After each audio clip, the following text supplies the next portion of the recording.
اعوذ باللہ من الشیطان الرجیم، بسم اللہ الرحمن الرحیم۔ امید کرتا ہوں آپ سب خیریت سے ہوں گے، اور یہ بھی امید کرتا ہوں کہ جب بھی میری ویڈیو آتی ہے آپ بڑے محبت کے ساتھ یا کم سے کم تنقیدی نظر سے تو دیکھتے ہوں گے، اور مجھے خوشی ہے اس بات کی کہ اللہ تعالیٰ جو اس خدمت کو انجام دینے کی صفت ہم میں ڈالی ہے، اور اس کا میں شکر گزار ہوں آپ سب کا بھی۔ آج کا میرا موضوع ہے لینگویج، کیونکہ یہ ہمارا ایک کمیونیکیشن کا ذریعہ ہے۔ میں جیسے آپ سے اردو میں بات کر رہا ہوں، کوئی انگلش میں کرتا ہے، کوئی تیلگو میں کرتا ہے، کوئی ملیالم میں، بے شمار زبانیں ہیں۔ ایسے کاؤنٹ کیا گیا ہے کہ 6000 زبانیں دنیا میں بولی جاتی ہیں لگ بھگ۔ ایک چھوٹا سا خیال جاتا ہے کہ اللہ تعالیٰ نے عربی زبان میں قرآن کو کیوں نازل کیا۔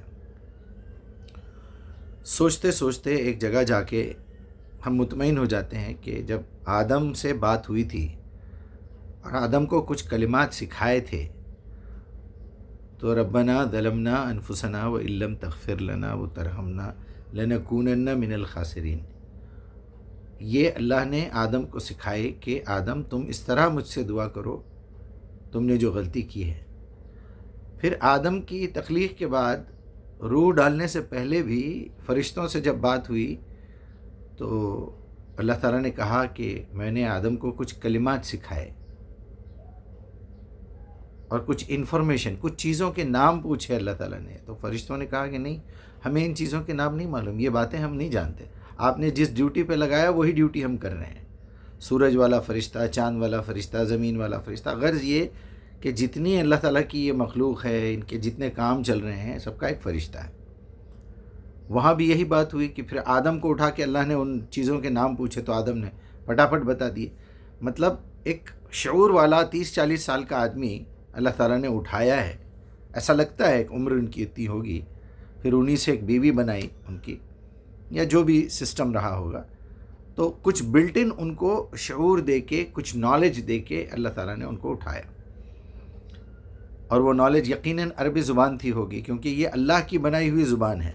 جس طرح قرآن محفوظ ہے، عربی زبان بھی محفوظ ہے، اور عربی زبان کی جو قوانین ہیں آپ کو پوری دنیا میں کہیں نہیں ملیں گے، کہیں نہیں ملیں گے، کوئی کاپی بھی نہیں کر سکا اس کی۔ جیسے قرآن کو کوئی ایک مثال کی ایک آیت بھی نہیں پیش کر سکتا نا اپنی بنا کے، ویسا آج تک کسی نے نہیں کیا۔ 1 to 9 اللہ تعالیٰ نے فگرز بنا کے دیے، سب کو زیرو کر دیا، وہ بھی آج تک چینج نہیں ہو سکا۔ بالکل اسی طرح عربی زبان بھی اللہ تعالیٰ نے کریٹ کی ہے، قیامت تک رہے گی، جنت میں بھی انشاءاللہ وہی لینگویج بولیں گے۔ اب سوال یہ ہوتا ہے کہ ہم یہ الزام قرآن پہ کیوں اٹھاتے ہیں، کیوں لگاتے ہیں کہ قرآن کے ایک ایک لفظ میں کئی کئی معنی نکلتے ہیں؟ آپ کو نہیں لگتا کہ یہ اللہ تعالیٰ پہ الزام ہے؟ 22 آیتیں میں نے نکالی ہیں، 22، جس میں آپ صرف بدلہ لکھ دیجئے ڈکشنری میں قرآن کی، تبدیلہ، تو اللہ تعالیٰ بتاتے ہیں کہ میری باتیں بار بار بدلتی نہیں ہیں۔ میں نے کسی چیز کو بول دیا یہ سفید ہے تو وہ سفید ہے، پھر کالی ہے تو وہ کالی ہے، پھر جب سے تخلیق ہوئی ہے آدم کی قیامت تک، یعنی ابتدائے کائنات سے انتہائی کائنات تک، جو اللہ نے بول دیا وہ بول دیا۔ یہ بڑے عیب کی بات ہے کہ آپ نے کہیں ایک لفظ بولا، پھر دوسرا بولا، پھر تیسرا بولا۔ اب میں آتا ہوں اس کا دوسرا پہلو۔ کچھ الفاظ ایسے ہوتے ہیں جس میں ہم یعنی مبالغے کے طور پہ استعمال کر لیتے ہیں۔ یہ میرا چاند جیسا بیٹا ہے، وہ چاند کی طرح سفید اور گول نہیں ہے، وہ خوبصورتی کے اظہار کے لیے بتایا جاتا ہے۔ کبھی کبھی ہم جانوروں کی مثال دیتے ہیں، یہ میرا شیر بیٹا ہے۔ وہاں شیر بیٹے کا مطلب یہ نہیں ہے کہ یہ حیوان کی اولاد ہے۔ ایک مثال مشہور ہے نا کہ آپ لوگ پکنک منانے جنگل گئے تھے یا شیر گھر پہ آیا تھا، فحش یہ الفاظ ہے۔ تو مطلب یہ ہے کہ وہ شیر کا بیٹا نہیں ہے، بلکہ اس کے اندر شیر کی صفات ہیں، وہ بڑا بہادر ہے۔ حالانکہ شیر یعنی بہادر ہونے کے ساتھ ساتھ دھوکہ دے کے شکار کرتا ہے، اپنے شکار پیچھا کرتا ہے، چھپ کے حملہ کرتا ہے، وہ سامنے سے نہیں آتا کبھی، بلکہ ڈر کے بھاگ جاتا ہے۔ اگر 10-15 بھیڑیوں سے گھیر لیں تو بھاگ جاتا ہے۔ اگر آپ اپنے بچے کو ڈانٹنا ہو یا کبھی کسی کو گرانا ہو، ذلیل کرنا ہو، تو کتے کی مثال دیتے ہیں. کتا ہے تو، بھونک رہا ہے کتے کی طرح. گدھا ہے تو، بیوقوف ہے. اور بیوقوفی زیادہ پاگل پن بتانا ہے تو الو کی مثال دیتے ہیں. مطلب کیا ہے؟ اس کو حیوان نہیں کہہ رہے ہیں آپ کسی کو حرام زادے کا لفظ استعمال کرتے ہیں. حرام زادے کا مطلب ناجائز بچہ نہیں ہے. جو حرام کام کرے گا، جو حرام بات کرے گا، جو ایسا کام کرے گا، ایسی بات کرے گا جو قرآن کی نظر میں، اللہ کی نظر میں حرام ہے، تو وہاں پر آپ وہ لفظ استعمال کرتے ہیں. عربی زبان میں بھی کچھ اس طرح ہے. کچھ چیزیں اس کے مفہوم کے حساب سے بیان کی جاتی ہیں. اولی الالباب، اولی الالباب کہتے ہیں اولا اوپر والے، باب کہتے ہیں دروازے کو، یعنی اوپر کی کھڑکی. ہم بھی بولتے ہیں اردو میں کہ ان کی اوپر کی کھڑکی بند ہے بھائی، ان کے اوپر کے دروازے بند ہیں. باب کہتے ہیں دروازے کو، اور اولا کہتے ہیں اوپر کی چیز کو. ثانیہ کہتے ہیں نیچے کی چیز کو. آخر کہتے ہیں بالکل نیچے کی چیز کو. اسفل کہتے ہیں نیچے سے بھی نیچے کی چیز کو. بہرحال یہ بولنے کا مطلب یہ ہے کہ عقل والے جو اپنی عقل استعمال کرتے ہیں، اپنی عقل کے دروازے کھولتے ہیں، وہاں اللہ تعالیٰ چاہتا تو کہہ سکتا تھا افلا تعقلون کہا اس نے، تو پھر یہ کہا کہ وَلْيَتَذَكَّرَ لِأُولِي الْأَلْبَابِ. یہ نصیحت تو صرف عقل والوں کے لیے ہے کہ آپ اپنی عقل کھولیں گے نہیں، نصیحت کی طلب سے قرآن نہیں سیکھیں گے تو آپ کو نصیحت نہیں ملے گی. پہلے اپنی عقل کھولنی پڑے گی. آپ مولویوں کی، مرشدوں کی، اپنے باپ دادا کی پیروی کریں گے، ہو سکتا ہے آپ جو ہے مسلمان ہو جائیں پورے سچے اعمال کر کے، لیکن آپ مومن نہیں ہو سکتے. آپ کو مومن ہونے کے لیے اپنے دماغ کے دروازے کھولنے پڑیں گے. اسی سے ایک راستہ دل میں جاتا ہے، وہاں ایمان بنتا ہے. پھر وہ ایمان خون میں شفٹ ہو کے آپ کے عمل میں آتا ہے، اور پھر وہ عمل ایمان کے ساتھ والا عمل ہوتا ہے. موبائل ہے، اس میں بیٹری بھی فل ہے، اس میں بیلنس بھی فل ہے، اور اس کا نیٹ ورک بھی پکڑ رہا ہے. یہ ہے ایمان. آپ کے پاس موبائل ہے لیکن بیٹری اتری ہوئی ہے. آپ کے پاس موبائل ہے، سم کارڈ نہیں ہے. سم کارڈ ہے، اس میں بیلنس نہیں ہے. بیلنس ہے، وہاں نیٹ ورک نہیں ہے. یہ سب ایمان کی نشانیاں ہیں. آخری بات پہ میں آ رہا ہوں. قرآن کی کچھ اصطلاحات ہیں. اصطلاح کہتے ہیں ٹرمینالوجی کو. کبھی ٹرمینالوجی نہیں بدلتی. مثلا پرسوں میرے بھائی کی شادی ہوئی تھی، اب ان کی بیٹی کی شادی ہے. تو یہ پرسوں کیا ہے؟ خاص طور پہ حیدرآباد میں بولا جاتا حال ہی میں، قریب ترین ماضی میں. تو یہ پرسوں کا جو لفظ ہے وہ برسوں کے لیے بھی پرسوں کا لفظ ہے. لیکن اگر آپ یہی پرسوں کا لفظ اس لیے استعمال کریں کہ پرسوں میری بہن کی شادی ہے، پرسوں، تو کل نہیں پرسوں، یعنی بات پکی ہے. پرسوں میری شادی ہے، پرسوں ہمارا امتحان ہے، پرسوں مجھے کرایہ دینا ہے، پرسوں میری فلائٹ ہے. وہاں آپ مبالغے کا استعمال نہیں کرتے. پرسوں کا مطلب ڈے آفٹر ٹمارو ہی ہے. وہاں پر ماضی میں کیوں کرتے ہیں بھائی؟ یہ ایک طریقہ ہے بات کرنے کا. جیسے میں نے ابھی عربی کی مثال دی آپ کو کہ ویسا ایک طریقہ ہے. لیکن ٹرمینالوجیز میں شادی ایک لفظ ہے، لیکن شادی کے اندر کئی الفاظ چھپے ہوئے ہیں. اس میں ایک لڑکا ہے، ایک لڑکی ہے، دونوں میں عقد ہو رہا ہے، دونوں آگے جا کے زندگی گزاریں گے، ان کے بچے ہوں گے، وہاں مہر ادا کیا جائے گا، لوگوں کو بلایا جائے گا، ہے نا؟ اسی طرح الحمدللہ رب العالمین الرحمن الرحیم مالک یوم الدین. دین ایک ٹرمینالوجی ہے، اور ٹرمینالوجی میں کبھی یاد رکھیے دو معنی نہیں ہو سکتے. آپ مالک یوم الدین کہیں گے وہی معنی ہیں، لکم دینکم ولی دین کہیں گے وہی معنی ہیں، ان الدین عند اللہ اسلام وہی معنی ہیں، الیوم اکملت لکم دینکم وہی معنی ہیں.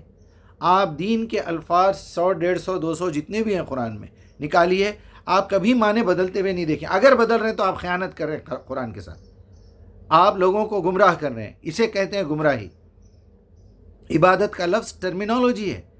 عبادت میں آپ کوئی چینجز نہیں کر سکتے. دنیا کی کوئی ایسی زبان نہیں ہے جو عبادت کا صحیح ٹرانسلیشن کر سکے. انگلش میں کریں گے ورشپ، سلیوری غلامی، عبد غلام کو کہتے ہیں.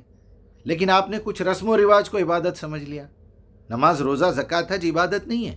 ہو سکتا وہ عبادت کا ایک چھوٹا سا حصہ ہے، لیکن اصل عبادت تو پوری کی پوری زندگی آپ کی اللہ کی فرما برداری میں اور نافرمانی سے بچنے میں ہے. اللہ نے بول دیا اس کو ہاتھ مت لگاؤ، ہم نہیں لگائیں گے. اللہ نے بولا یہ مت کھاؤ، ہم نہیں کھائیں گے. اللہ نے بولا ایسا مت بولو، ہم نہیں بولیں گے. یہ ٹرمینالوجیز ہیں، اصطلاحات ہیں۔ الہ، معبود، عبادت، دین، صلاح۔ صلاح ایک ٹرمینالوجی ہے۔ ہمارے پاس حی علی الصلاح، آؤ نماز کے لیے، صلی، آؤ نماز پڑھو، تو پھر اللہ نماز پڑھ رہا ہے۔ ان اللہ و ملائکتہ یصلون علی النبی، یصلون کیا ہے؟ کیا اللہ اور اس کے فرشتے نبی پہ نماز پڑھ رہے ہیں؟ ایسا نہیں ہے۔ صلاح ایک ٹرمینالوجی ہے، اس پیغام کو کہتے ہیں۔ جیسے میں نے ابھی شادی کی مثال دی، اس کے اندر بہت ساری چیزیں شامل ہیں۔ آج مدرس ڈے ہے، اسی طرح ڈے آف ججمنٹ کو بھی دین کہا جاتا ہے۔ مطلب یہ ہے دین ایک راستہ ہے، آپ جس راستے سے جا رہے ہیں، آپ راستہ بول دینے کے بعد دوسرا مطلب نہیں نکال سکتے، یہ بات یاد رکھیں۔ صلاح ایک ٹرمینالوجی ہے۔ قرآن نبی کے پاس پورے پروٹیکشن کے ساتھ، پروٹوکول کے ساتھ پہنچانے کو صلاح کہتے ہیں۔ اللہ کا پیغام اللہ تعالیٰ نے فرشتوں کے ذریعے سے نبی پہ اتارا ہے۔ یا ایھا الذین آمنوا صلو، تم بھی انہی کو فالو کرو۔ تو سمجھ میں آ گئی بات کہ سورہ احزاب کی 56 نمبر کی آیت جو ہے وہ ان اللہ و ملائکتہ یصلون علی النبی یا ایھا الذین آمنوا صلوا علیہ، جاؤ تم بھی اس چیز کو فالو کرو، وسلموا تسلیمات، اور اپنے فرمانبرداریاں پیش کر دو۔ اسی سورہ کی 43 نمبر کی آیت میں اللہ تعالیٰ بتا رہے ہیں هو الذی یصلی علیکم، اب تم سب کے اوپر اللہ نماز پڑھ رہا ہے، بولیں گے آپ؟ اللہ تعالیٰ نے تم سب کے لیے قرآن بھیجا ہے، پورے پروٹیکشن کے ساتھ بھیجا ہے، پوری عبادت کا ایک سیکشن اس میں ڈال کے بھیجا ہے۔ یصلی علیکم وہ ملائکتہ، اور اس کے فرشتے بھی لے کے آئے ہیں، یعنی اس کے ذریعے سے۔ لیخرجکم من الظلمات الی النور، یہاں بات 100% ٹھپا لگ گیا اس بات پہ کہ صلاح اصل میں قرآن ہے۔ صلاح اصل میں قرآن ہے کہ قرآن ہی تم کو ظلمات سے نکال کے روشنی میں لاتا ہے۔ من الظلمات الی النور، یہ صلوات جو ہے تمہیں اندھیروں سے اجالے میں لاتی ہے۔ اور وہاں کہا کہ اتلو ما اوحی الیک من الکتاب واقیم الصلاۃ ان الصلاۃ تنہی عن الفحشاء والمنکر، وہ ایسی کون سی چیز ہے جو تمہیں بے حیائی اور نافرمانیوں سے روکتی ہے؟ قرآن کو سمجھ کے پڑھنا، نماز کو سمجھ کے پڑھنا۔ اتلو، تلاوت کرو، طلع، اتلو، سمجھ کے پڑھو، کیونکہ سمجھ کے پڑھنے سے، قرآن کو سمجھ کے قائم کرنے سے، اتلو ما اوحی الیک من الکتاب، دیکھیے آپ، جو کچھ کتاب میں سے نازل ہو رہا ہے، واقیم الصلاۃ، پھر اپنی صلاح قائم کرو، اس قرآن کو اپنی زندگی میں قائم کرو۔ ان الصلاۃ تنہی عن الفحشاء والمنکر، 2 رکعت آپ کو برائیوں سے نہیں روکے گی۔ مسجد میں زنا کرتے ہیں مولوی، بولتے ہوئے شرم آتی ہے مجھے، مسجد میں بچوں کو خراب کیا ہے ان لوگوں نے، کیونکہ اس بیچارے کو صلاح کا مطلب ہی نہیں معلوم، اور ان کے ساتھ ابلیس لگا ہوا ہے۔ اللہ نے اپنا سہارا ہٹا لیا، وہ گمراہی میں مبتلا ہے، حافظ ہے، قاری ہے، عالم ہے، امام ہے، محترم شخصیت ہے محلے کی، بعد میں پتہ چلا امام صاحب نے ایک ذلیل حرکت کر دی۔ ہم نے جھوٹ بولتے ہوئے دیکھا ہے، وعدہ خلافی کرتے ہوئے دیکھا ہے۔ سب ایسے نہیں ہیں، میں بے حد شرمندگی اور معافی کے ساتھ میں آپ کو بتا رہا ہوں۔ تو نکاح کیا ہے؟ کیا آپ نکاح کا لفظ ہر جگہ استعمال کر سکتے ہیں، یا نکاح کے 2-3 معنی لے سکتے ہیں؟ طلاق کے معنی کیا ہیں؟ یہ اصطلاحیں ہیں۔ صبر کیا ہے؟ آپ برداشت کرنے کو بھی صبر کہیں گے، وہ تحمل ہے۔ اقرا کیا ہے؟ پڑھنا ہے خالی۔ تلاوت کیا ہے؟ سمجھ کے پڑھنا ہے۔ صلاح کیا ہے؟ سمجھ کے پڑھتے ہوئے باڈی ایکسرسائز کے ساتھ کرنا ہے۔ اقیم الصلاۃ کیا ہے؟ اقیم الصلاۃ ہے جو کچھ بھی آپ نے پڑھا ہے وہ اپنی زندگی میں قائم کرنا قوانین کو، وہ صلاح ہے، وہ آرڈرز اللہ کی طرف سے دیے ہوئے۔ میں پوری ہمدردی، پوری دلچسپی، پوری ایمانداری، پورے اخلاص کے ساتھ آپ کے ساتھ مخاطب ہوں۔ اللہ تعالیٰ سے میری یہ التجا ہے کہ میرے یہ الفاظ آپ کے دل تک پہنچے، میری یہ تڑپ ہے۔ لیکن اللہ تعالیٰ نے اپنے نبی سے کہہ دیا تمہارے چاہنے سے کچھ نہیں ہوتا جب تک اللہ نہ چاہے، اور اللہ بھی انہی کے لیے چاہے گا جب اس کی طرف سے اپلیکیشن آئے گی۔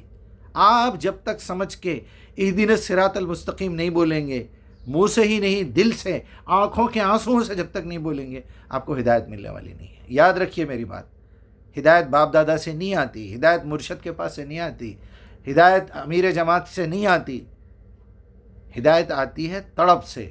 ایون ہدایت قرآن سے بھی نہیں آتی جب تک آپ قرآن کو دماغ سے دل تک نہ پہنچائیں. اسی کے ساتھ میں اپنی بات آج مکمل کرتا ہوں. اور بہت تڑپ ہے مجھے اس بات کی کہ لوگوں نے اصطلاحات کو بدل دیا اور جھوٹ بولا ہے کہ قرآن کے ایک ایک لفظ کے کئی کئی معنی ہیں. اس کا استعمال ہے میرے بھائی. اس کو ایسے ظالم بن کے اللہ کی کتاب پہ الزام مت لگائیے. آپ بہت بڑے گناہ میں پڑ رہے ہیں، بہت بڑے گناہ میں. گمراہی کے آخری کارنر پہ ٹکے ہوئے ہیں آپ لوگ، جہنم سامنے. اور اتفاق کی بات یہ ہے کہ ہم دین کے ٹھیکیدار بن کے بیٹھے ہوئے ہیں. اللہ معاف کرے بھائی، اللہ معاف کرے. السلام علیکم ورحمۃ اللہ.